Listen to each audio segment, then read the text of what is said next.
How good is it, guys, when you get new shoes? Now, I'm not going to subject you to another shoe review.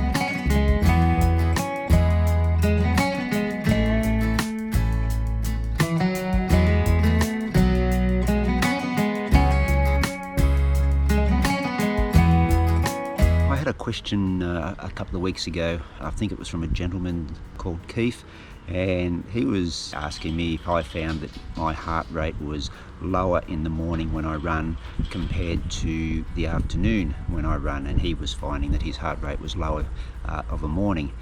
And I do have to agree with Keith. My heart rate is a little bit lower when I run in the morning compared to the afternoon. Now, I have a theory as to why this is the case. I'm no medical expert. I believe that your heart rate's just a little bit lower of a morning because obviously you've been well rested, because you've probably slept for 6 hours or more. You haven't done anything in that time other than sleep. Whereas in the afternoon, you've been up all day, you've probably been to work, you've had the stresses of the day, maybe you've been doing a bit of walking, you may have missed a lunch break or something like that, just to elevate the stress levels, which contributes to having a higher heart rate when you're running in the afternoon. That's just my 2 bobs worth. I may be wrong, but it's just my theory. Look, if you've got another theory, hit me up in the comments down below and share why you think that your heart rate might be lower in the morning compared to afternoon when you're running. How good is it, guys, when you get new shoes? Now, I'm not going to subject you to another shoe review because I think you made that pretty obvious in last week's video that you're just not into shoe reviews from me, so that's all good. It is what it is.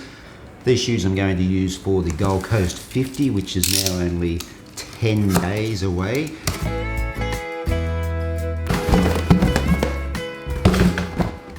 And yep, went with a pair of Hokas, not the Cliftons. If you have been watching the channel for a while, you know that I haven't been a real fan of the latest versions of the Cliftons, but this time around I've gone for the Rincons, and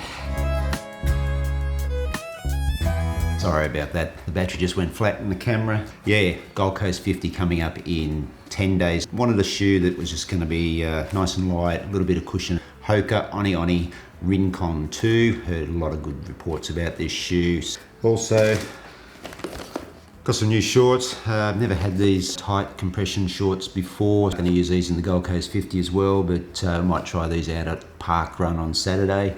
And the reason I went for these was just because it's going to be really hot on the day here in the middle of summer in Australia on the Gold Coast.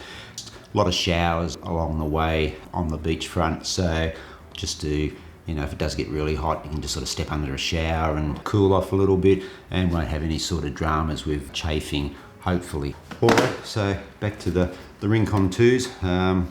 Let's go for a run and see how they go.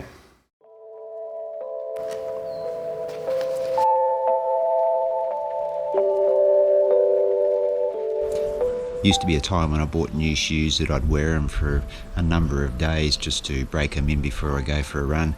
But now, the way shoes are made, and if you get the right fit, you can pretty much throw new shoes on straight away and head out the door and go for a run. And that's what I'm doing today in these Rincon 2s.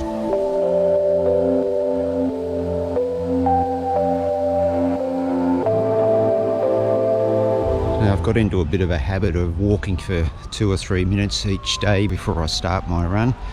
And all that helps to do is make sure that the heart rate doesn't get too elevated before I start running, because if you just go and start running as soon as you walk out your front door, your heart rate really rises quite rapidly.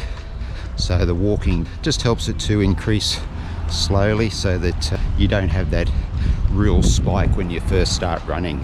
Seems to work okay, especially doing the math, because when you're sticking to a heart rate, you don't want it to spike too quick. All right, let's try these Rincons.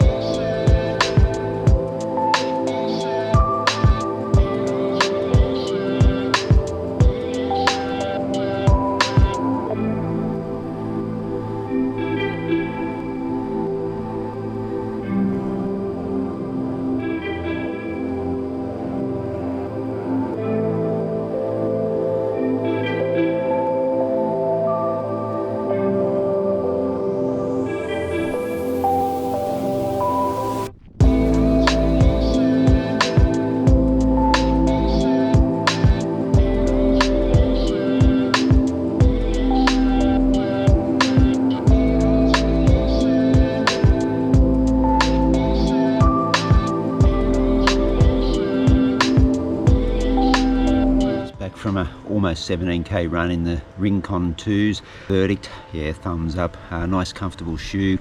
Had a mixture of footpaths and grass running today. Probably 3/5 of the distance was on the grass. Comfortable, nice roomy toe box. I think they're going to serve me well in the Gold Coast 50. So yeah, thumbs up. Hoka One One for the Rincon 2s. Alright guys, that's about it in this video. Thanks very much for making it all the way through to the end. If you did enjoy this video, make sure you hit that thumbs up button to show the video a bit of love. And if you're not a subscriber to the channel, smash that subscribe button, guys. Alright, until next time guys, stay safe, happy running, and I'll catch you in the next video. Hooroo.